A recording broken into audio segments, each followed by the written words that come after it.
안녕하세요. 크리스탈입니다. 이번에는 영국의 소설가이자 시인인 토머스 하디의 테스로 함께 하시겠습니다. 구독, 좋아요, 알림 설정 부탁드립니다.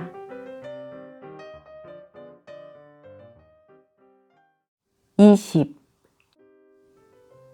계절이 바뀌고 삼라만상은 무르익어 갔다. 해가 바뀌자 지난해에 피었던 꽃과 나뭇잎이 그 자리에 다시 피어났고 나이팅게일과 티티새와 방울새도 다시 찾아들어 지저귀기 시작했다. 아침 햇살은 새싹들을 일깨워 길다란 줄기를 뻗게 하고 조용히 수액을 빨아올려 꽃을 피게 하여 보이지 않는 대기와 공기 속으로 향기로움을 사방으로 뿜어내게 했다. 낙농장 주인 크릭의 집에서 일하는 남녀 식구들은 안락하고 평온하게 나날이 행복한 생활을 보내고 있었다. 그들의 생활은 이 세상 어느 누구보다도 행복한 것이었다. 그들은 예의범절 때문에 자연스러운 감정을 구속받는 일도 없었고 쓸데없는 유행을 쫓느라 아무리 풍족해도 만족할 줄 모르는 도시 사람들과는 달랐으므로 여유로운 생활 속에서 그 누구보다도 만족을 느끼며 살 수 있었다. 세상을 온통 녹색으로 뒤덮은 듯하던 녹음의 계절도 지나갔다. 겉으로는 느긋해 보이지만 언제나 위험한 정열의 끄트머리에서 불안하게 균형을 이루면서 테스와 클레어는 무의식 중에 서로를 주시하고 있었다. 마치 한 개의 골짜기를 흐르는 두 개의 물줄기처럼 그들은 불가항력의 어떤 힘에 의해 두 사람이 합쳐지는 방향으로 나아가고 있었다. 요즘 테스는 근래에 맛본 일도 없고 앞으로도 두 번 다시 누리지 못할 행복한 삶을 누리고 있었다. 무엇보다도 정신과 육체가 현재의 환경에 잘 어울리고 있기 때문이었다. 애초에 척박한 땅에 뿌려져 마음대로 자라지 못하던 나무가 비옥한 땅으로 옮겨져 마음껏 뿌리 내리고 자라는 것과 마찬가지였다.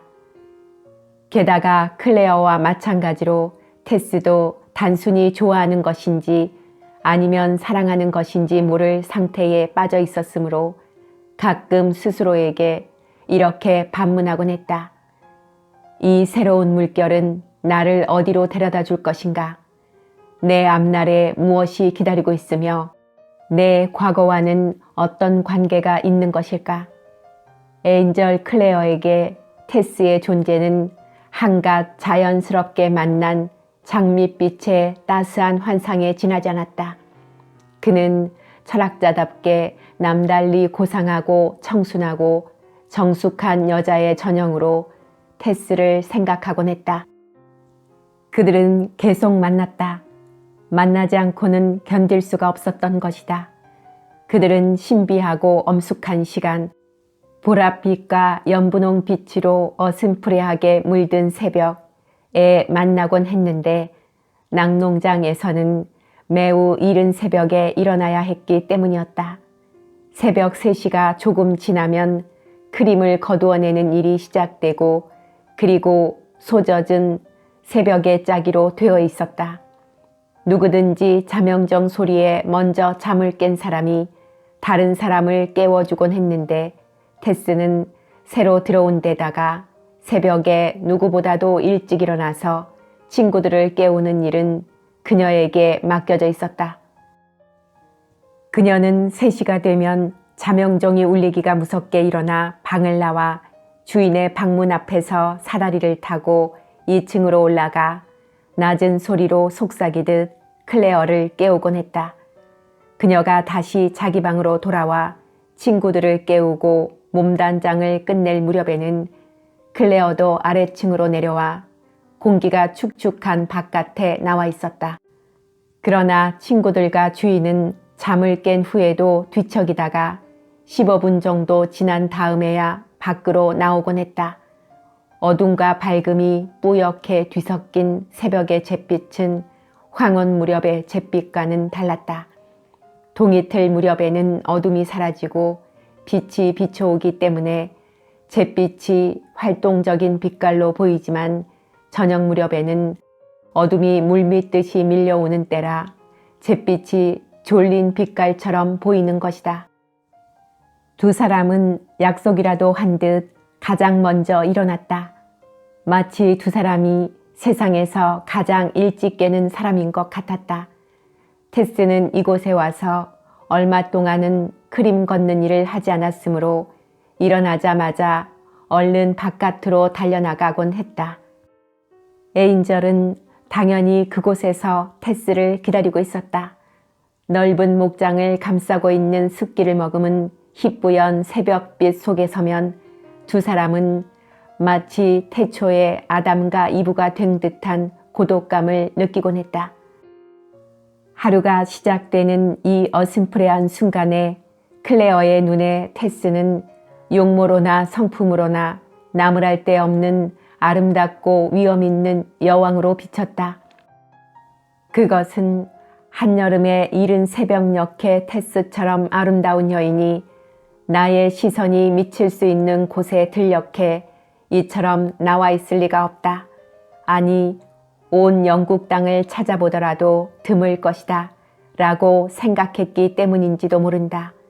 아름다운 여인이란 한여름의 새벽녘에는 당연히 잠들어 있기 마련인데 테스는 바로 옆에 있었다. 줄지어 한두 사람씩 젖소들이 누워있는 곳을 향해 희미하게 밝아오는 새벽의 대기 속을 거닐 때면 클레어는 자주 예수가 부활한 시간을 생각했다. 자기 곁에 막달라 마리아가 나타나 함께 걷게 되리라고는 꿈에도 생각 못한 일이었다. 뿌연 주위의 풍경을 배경으로 테스의 얼굴은 일광이 비친 듯 빛나는 모습으로 안개 속에서 그 윤곽이 뚜렷이 드러났다. 그 모습은 마치 영혼만을 지닌 유령 같아 보였다. 사실 그녀의 얼굴은 동북쪽에서 비춰오는 싸늘한 빛을 받고 있었다. 자신은 잘 모르지만 클레어의 얼굴도 테스에게는 똑같은 모습으로 보였다. 그가 테스에게 가장 깊은 인상을 받는 때도 바로 이러한 때였다. 그녀는 한낱 젖자는 여인이 아니라 전 여성의 표본적인 모습을 응결시킨 환상적인 요정 같은 존재였다. 그는 장난으로 그녀를 아르테미스라든가 데메테르 또는 다른 여신의 이름으로 부르기도 했으나 그 뜻을 알지 못하는 테스는 그렇게 불리는 것을 좋아하지 않았다. 그녀가 살며시 흘겨보면서 테스라고 불러달라고 하면 그는 묵묵히 그녀의 말에 따르곤 했다. 주위가 차츰 밝아오면 그녀의 얼굴은 평상시의 모습으로 되돌아가 인간을 축복하는 여신의 모습에서 축복을 갈망하는 평범한 인간의 모습으로 바뀌었다. 아직 아무도 깨지 않은 이른 시간인지라 그들은 물가의 물새 가까이 다가갈 수도 있었다. 두 사람이 자주 찾아가는 목장 한 모퉁이의 숲풀 속 나뭇가지에서 문이나 덧문을 여는 소리처럼 시끄러운 소리를 내며 외가리가 날아오르기도 했다. 외가리가 이미 물가로 날아와 있을 때는 태엽을 감은 장난감처럼 머리를 옆으로 돌리면서 지나가는 두 사람을 경계하듯 쳐다보곤 했다. 이때 혼잎을 두께만한 여름 안개가 목장 이곳저곳으로 퍼져가는 것이 보였다. 습기찬 잿빛 풀밭에는 밤새 젖소가 자고 간 흔적이 남아있었다. 그 흔적은 안개의 바다 한가운데 남겨진 소의 몸집만한 마른 섬처럼 보였다.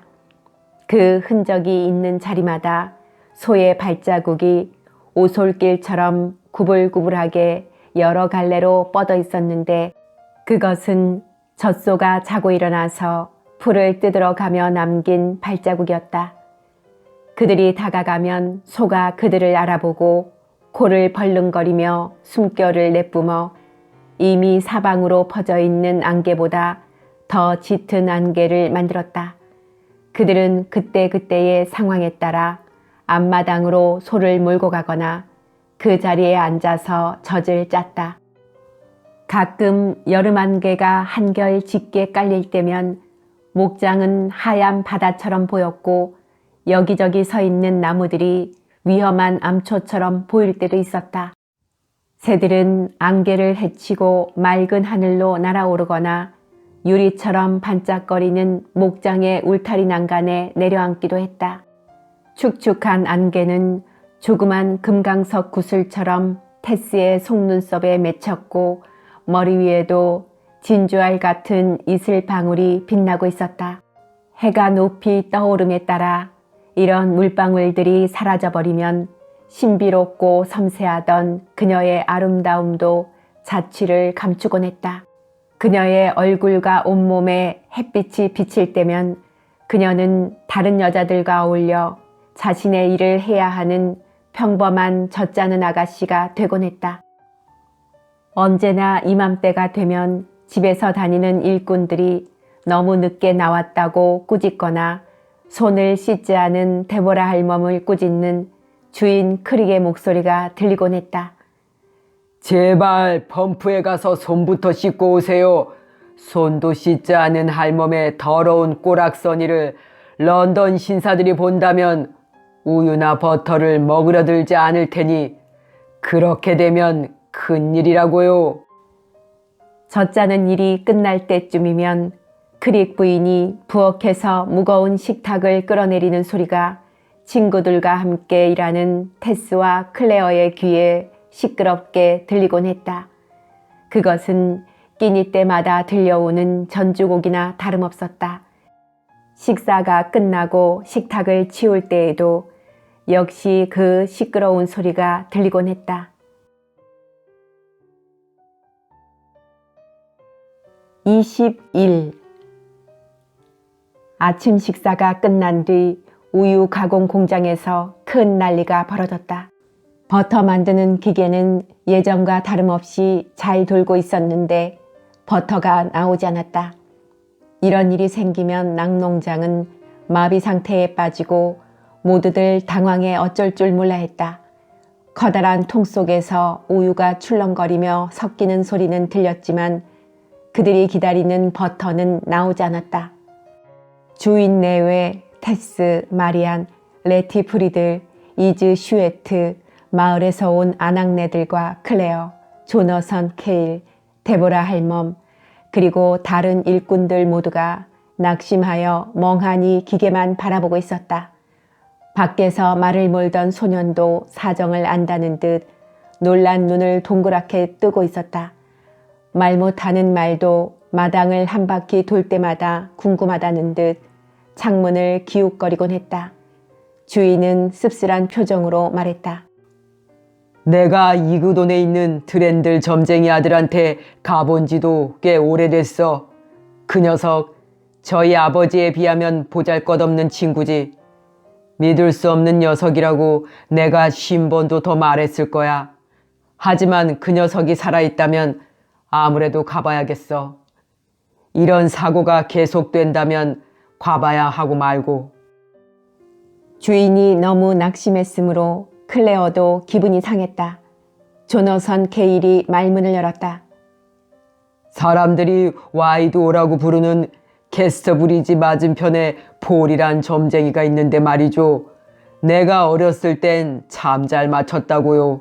지금은 썩은 고목 같지만요. 우리 할아버님은 올스콤에 점쟁이 민턴에게 다니시곤 했는데 꽤 잘 맞췄던 모양이야. 하지만 요즘엔 그런 용한 점쟁이가 없다고. 크릭 부인은 사람들의 동정을 살피며 이렇게 말했다. 이 집안에 연애하는 사람이 있나 봐요. 난 어릴 때부터 집안에 연애하는 사람이 있으면 이런 일이 생긴다는 얘기를 들었다고요. 여보, 왜 몇 해 전에 일했던 그 아가씨 생각 안 나요? 그때도 버터가 나오지 않았잖아요. 아, 생각나. 그땐 정말 그랬었지. 하지만 그것 때문이 아니라고. 기계가 고장이 난 거지. 주인은 클레어를 돌아보며 말했다. 잭 돌로프라는 압이 없는 녀석이 전에 우리 집에서 젖 짜는 일을 한 적이 있었거든요. 그 녀석이 예전에 하던 버릇대로 건넌 마을에 사는 여자를 꼬셔서 제 사람을 만든 다음 자버렸지 뭡니까요. 그때가 마침 부활주일의 목요일이라 모든 사람들이 지금처럼 이곳에 모여 있었지요. 기계도 쉬고 있었고요. 그런데 갑자기 황소라도 때로 눕힐 만한 노쇠 손잡이가 달린 우산을 손에 들고 그 여자의 엄마가 문 앞에 나타나더니 잭 돌로프란 짝자가 여기서 일하고 있소. 그 녀석을 좀 봐야겠다고요. 정말이지 이건 예산일이 아니라고요. 하고 소리치지 않겠어요? 그 여자 뒤에는 딸이 고개를 숙인 채 눈물을 흘리며 따라오고요. 창 너머로 그들을 본 잭은 급한 김에 버터 기계 속으로 들어가 버렸어요. 바로 그 순간에 그 여자가 가공장 안으로 뛰어들어왔고 갖은 욕설을 퍼부으면서 구석구석 찾아다녔지요.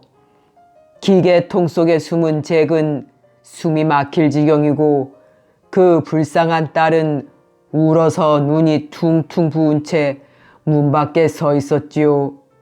참 딱한 광경이었어요. 심장이 돌로 된 사람이라도 그 모습을 보았다면 마음이 움직였을 거예요. 그런데 그 여자 엄마는 끝까지 녀석을 찾아다녔어요. 주인은 잠시 쉰 다음 이야기를 계속했다. 그런데 그 여자가 어떻게 알았는지 잭이 버터 기계통 속에 숨은 것을 눈치채고는 기계 손잡이를 잡고 빙빙 돌리기 시작했어요. 그때는 기계가 수동식이었거든요. 기계를 사정없이 돌려대자 잭은 그 속에서 뒹굴기 시작했지요. 견딜 수가 없어진 잭은 고개를 내밀고는 제발 그만해요. 날 좀 나가게 해달라고요. 이러다 곤죽이 되겠어요. 하고 소리쳤지요. 바람둥이들이 항상 그렇듯 그 녀석도 속마음은 겁쟁이였어요. 여자는 딸을 책임지기 전에는 멈출 수 없다고 대꾸했고 잭도 독이 올라 그만 돌리라고 이 늙은 마귀 할멈아 하고 대들었지요. 여자는 성이나 기계를 더 힘차게 돌려댔고 감히 말리려는 사람도 없었으므로 잭은 마침내 책임지겠다고 약속했지요. 그래서 겨우 그날 소동이 끝났지 뭡니까?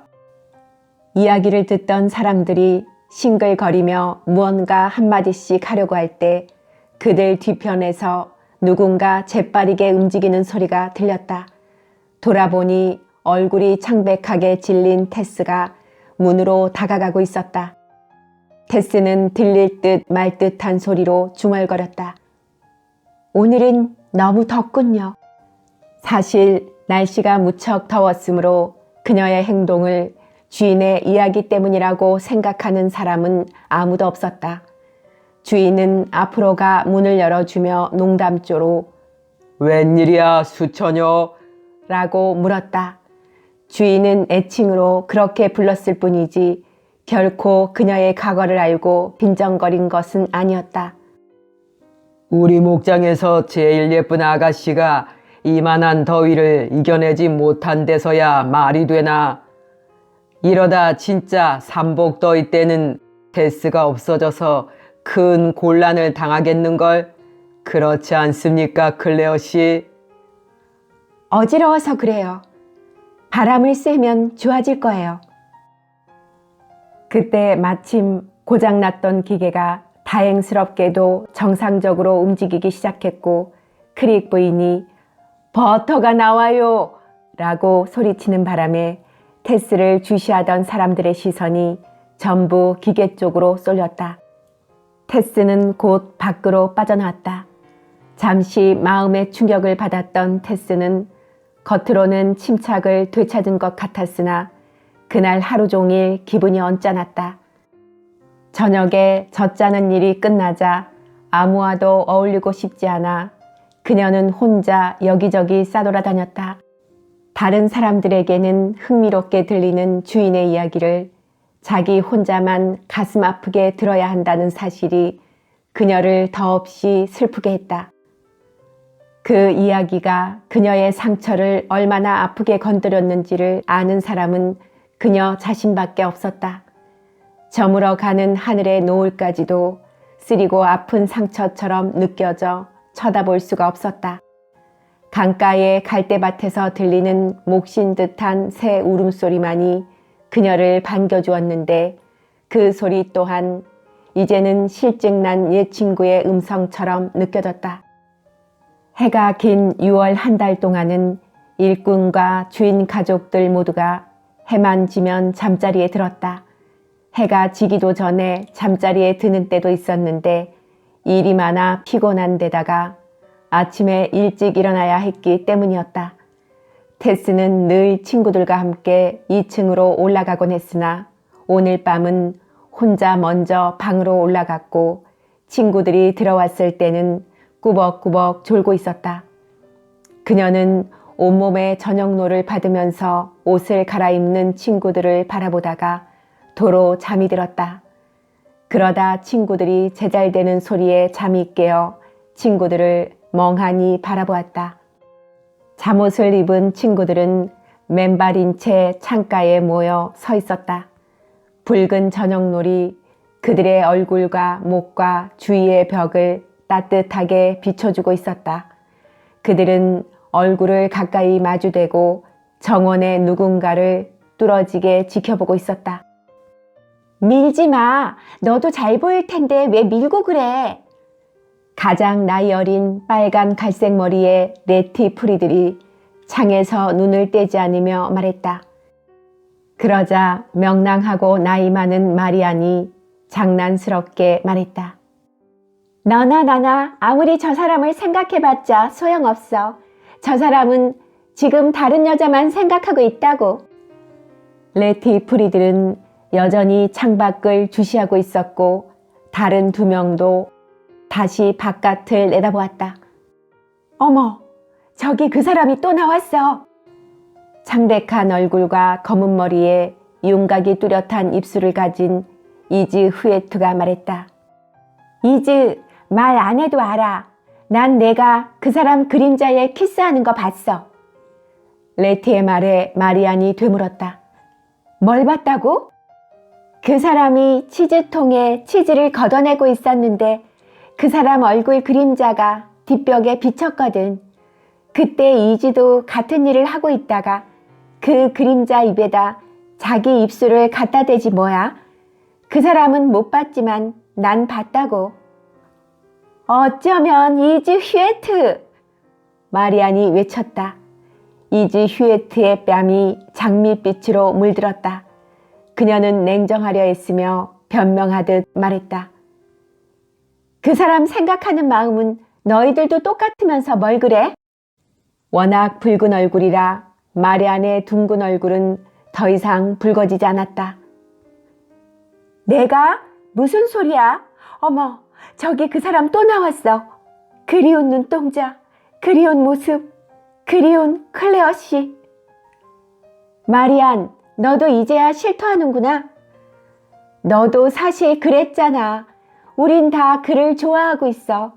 사실 남한테 고백할 것까진 없지만 우리끼리 서로 숨길 필요는 없잖아. 난 내일 당장이라도 그이랑 결혼하고 싶다고. 마리안이 남을 의식하지 않는 듯 솔직하게 말했다. 이즈 휴에트가 중얼거렸다. 나도 그래. 아니, 더 할걸? 나도야. 레티가 수줍게 들릴 듯 말 듯한 소리로 말했다. 듣고 있던 테스는 점점 가슴이 뛰었다. 이즈가 다시 말했다. 우리 셋이 다 그 사람과 결혼할 수는 없잖아. 안 될 말이야. 우리 중 누구와도 안 될 거야. 속상한 일이지만 또 나왔어. 마리안이 말하자 세 사람은 똑같이 그에게 말없는 키스를 던졌다. 왜 안 되지? 레티의 물음에 마리안은 나직한 음성으로 대꾸했다. 왜냐하면 그이는 테스 더베이필드를 가장 좋아하고 있다고. 난 매일 그 사람을 지켜보다가 그 사실을 눈치챘어. 세 사람은 잠시 무언가를 생각하는 듯 조용했다.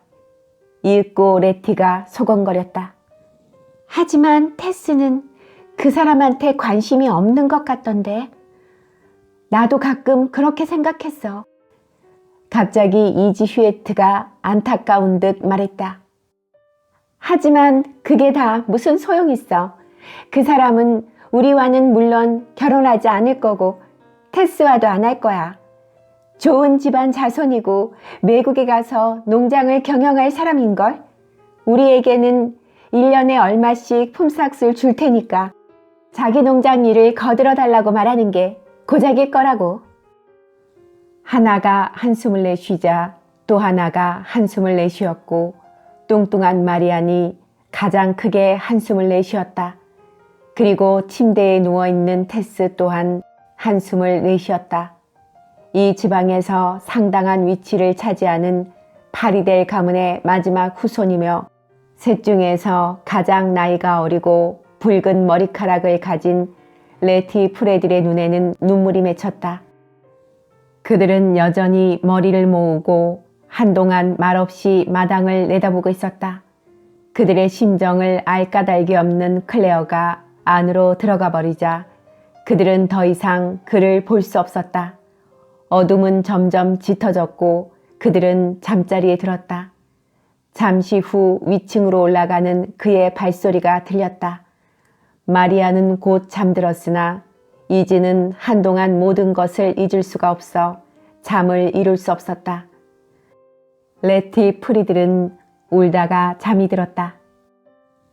누구보다도 깊은 정열을 품은 테스는 한잠도 이룰 수가 없었다.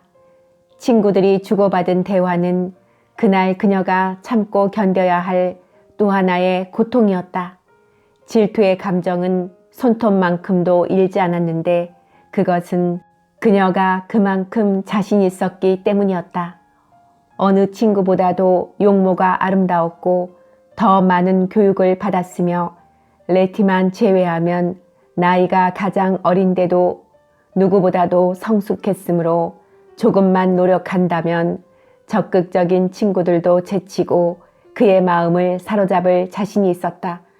그러나 문제는 반드시 그래야 할 이유를 찾지 못한 것이었다. 사실 진정한 의미에서 생각할 때 새 처녀에게는 에인절에게 접근할 기회조차 없었지만 테스에게는 그의 마음속에 자기에 대한 애정을 싹트게 하고 그가 이곳에 머무르는 동안 다정한 말을 주고받을 수 있는 기회가 얼마든지 있고 예전에도 있었던 것이다. 과거에도 신분이 다른 남녀의 사랑이 결혼으로 이루어진 예가 있지 않았던가. 게다가 크릭 부인은 클레어가 농담 삼아 자기는 넓은 농장에서 가축을 기르고 농사를 지으며 살 사람인데 귀부인과 결혼해서 무엇하겠느냐고 얘기하는 것을 들었다고 하지 않았던가. 그렇다면 농삿집 딸이야말로 그에게는 어울리는 아내감이 아닐까. 그러나 클레어가 진심으로 그런 말을 했건 아니건 간에 지금의 처지로는 양심이 허락하지 않는 한 그 어떤 남자와도 결혼할 수 없고 그런 유혹에 두 번 다시 빠지지 않겠다고 신앙에 가까운 굳은 결의를 한 테스였다. 그러한 그녀가 낙농장에 머무르는 동안만이라도 그의 사랑을 받아보려는 헛된 욕심을 위해 친구들에게서 클레어의 관심을 모두 빼앗아 버릴 수는 없는 노릇이었다. 22. 다음 날 아침 그들이 기지개를 켜면서 아래층에 내려와 여느 때처럼 크림 걷는 일이며 젖 짜는 일을 마치고 아침을 먹기 위해 집 안으로 들어갔을 때였다. 주인 크릭이 불안하게 방 안을 서성거리고 있었다. 그가 단골 고객에게 편지를 받았는데 버터에서 떫은 맛이 난다는 불평이 편지에 쓰여 있다는 것이었다. 주인은 나무 주걱에 버터 한 덩어리를 묻혀 맛을 보고는 말했다. 정말 그렇구먼. 전부 맛을 좀 보라고. 대여섯 사람이 주인 곁으로 모여들었다. 먼저 클레어가 맛을 보고 테스와 낙농장에서 기거하는 처녀들이 맛을 보고 한두 사람의 남자 일꾼과 아침 식사를 준비해 놓고 기다리던 크릭 부인까지 와서 맛을 보았다. 버터에서 분명 떫은 맛이 났다. 다시 한번 천천히 맛을 보면서 버터 맛이 떨어진 원인이 무엇인지 알아내려고 곰곰 생각에 잠겨 있던 주인이 갑자기 외쳤다. 이건 마늘이야. 우리 목장에는 마늘이라곤 전혀 없는 줄 알았는데. 그 말을 듣자 오래된 일꾼들은 며칠 전에 젖소 서너 마리가 들어갔던 마른 목초지대를 생각해냈다. 몇 해 전에도 젖소가 그곳에 들어가 풀을 뜯은 다음 버터 맛이 떨어진 일이 있었는데 그때 주인은 원인을 밝혀내지 못하고 버터에 귀신이 붙었다고만 했던 것이다. 그 풀밭을 샅샅이 살펴봐야겠어. 이런 일이 계속되면 큰일이라고. 주인이 말했다. 그들은 모두 끝이 날카로운 헌 칼을 들고 풀밭으로 나갔다. 버터 맛을 떨게 한 독초는 눈에 띄지 않을 정도의 좁은 장소에만 자라고 있었으므로 눈앞에 펼쳐진 넓은 풀밭에서 독초만을 가려내기란 매우 힘든 일이었다. 그러나 반드시 찾아내야만 했기 때문에 모두 도우려는 생각에서 줄을 지어 늘어섰다. 자진해서 도우려는 클레오와 함께 주인이 앞장섰고 다음으로 테스, 마리안, 이지 휘에트, 레티, 그리고 남자 일꾼과 마을에서 온 아낙네들의 순서로 줄을 섰다. 그들은 모두 땅을 내려다보면서 들판을 천천히 가로지른 다음 옆으로 약간 비켜서서 되돌아오곤 했으므로 일이 끝날 무렵에는 한치의 땅까지도 자세히 살펴보게 되는 것이다. 살펴야 할 땅은 한없이 넓은 데다가 발견되는 마늘은 고작 대여섯 뿌리밖에 되지 않았기 때문에 작업은 무척 지루했다. 그러나 그 독초는 여간 맵지가 않은지라 젖소 한 마리가 단 한 번만 뜯어먹어도 그날 하루 생산되는 우유의 맛을 변하게 하는 것이다. 성격이나 감정이 서로 다른 그들이지만 하나같이 허리를 구부린 채 이상할 정도로 기계적이고 일치 단결된 모습으로 줄을 짓고 있었다. 독초를 찾으려고 천천히 나아가는 그들의 등 뒤로 대낮의 햇살이 내리쬐고 있었고 햇살을 받지 못하는 얼굴은 미나리 아제비에서 반사되는 노란 빛을 받아 달빛 어린 요정의 얼굴 같았다. 무슨 일이든 남과 똑같이 행동하려고 애쓰는 에인절은 이따금 고개를 들고 사방을 돌아보았다. 그의 뒤에 테스가 선 것은 물론 우연한 일이 아니었다. 그는 테스에게 속삭였다. 몸은 어때요? 아주 좋아요. 고맙습니다. 테스는 정색을 하고 대답했다. 바로 30분 전에 두 사람은 서로의 처지에 대해 이야기를 나눈 터라 새삼스럽게 인사한다는 것이 조금은 어색하게 느껴졌다. 둘은 그 이상의 대화를 나누지 않고 천천히 앞으로 나아갔다. 가끔씩 그녀의 치맛자락이 그의 장화에 닿기도 하고 서로의 팔꿈치가 스치기도 했다. 그들 뒤에서 따라오던 주인이 마침내 실증이 났는지 허리를 펴고 일어서서 불평을 터뜨렸다. 정말이지 이렇게 계속 허리를 구부리고 있다가는 허리를 영 쓰지 못하게 될지도 모르겠군. 이봐요 테스, 엊그제도 몸이 불편한 것 같던데 정 피곤하면 다른 사람에게 맡기고 가서 쉬라고. 주인 크릭이 자리를 뜨고 테스도 뒤로 처졌다. 클레어도 줄에서 빠져나와 혼자 여기저기 독초를 찾으러 다녔다. 테스는 클레어가 자기 곁에 있는 것을 알았을 때 간밤에 들었던 친구들의 이야기가 생각나 클레어에게 먼저 말을 걸었다. 저 애들 예쁘지요? 누구 말인가요? 이즈 휘에트와 네티 말이에요. 테스는 두 처녀 중 누구라도 좋은 농부의 아내가 될 수 있으리라고 생각했고 그들을 내세워 자신의 불행을 그에게 감추어야 한다고 다짐했던 것이다. 예쁘다고요? 그래요. 싱싱하고 예쁜 처녀들이라고 가끔 그렇게 생각해 봤어요. 하지만 슬프게도 아름다움은 잠시 머무르는 것 같아요. 정말 그래요. 유감스럽게도. 저 애들은 젖자는 솜씨도 훌륭해요. 그렇지만 당신보다는 못해요. 저보다 크림 걷는 솜씨는 더 나은걸요. 그래요? 클레어는 한동안 그들을 쳐다보았는데 그들도 몰래 클레어를 훔쳐보고 있었다. 테스는 용기를 내어 말을 계속했다. 얼굴이 빨개졌어요. 누가요? 레티 프리들 말이에요. 그렇군요. 그런데 왜 그럴까요? 당신이 쳐다보니까 그렇지요. 테스는 자신이 단념해야겠다는 결심은 하고 있었지만 한 걸음 더 나아가 이렇게 말할 용기는 없었다. 당신이 진정으로 좋은 가문의 여자가 아닌 젖자는 여자와 결혼할 생각이라면 저 두 처녀 중에서 선택하세요. 나하고 결혼할 생각은 제발 하지 마세요. 그날부터 테스는 클레어를 피하느라 무척 애를 썼다. 어쩌다 우연히 마주치는 경우일지라도 그전처럼 그와 오래 있으려고 하지 않았다. 가능하면 모든 기회를 새 친구에게 양보하고 싶었던 것이다. 테스는 이제 어엿한 여인으로 성숙해 있는 친구들의 고백을 듣고 그녀들이 클레어에게 이미 마음을 모두 빼앗기고 있음을 알았다.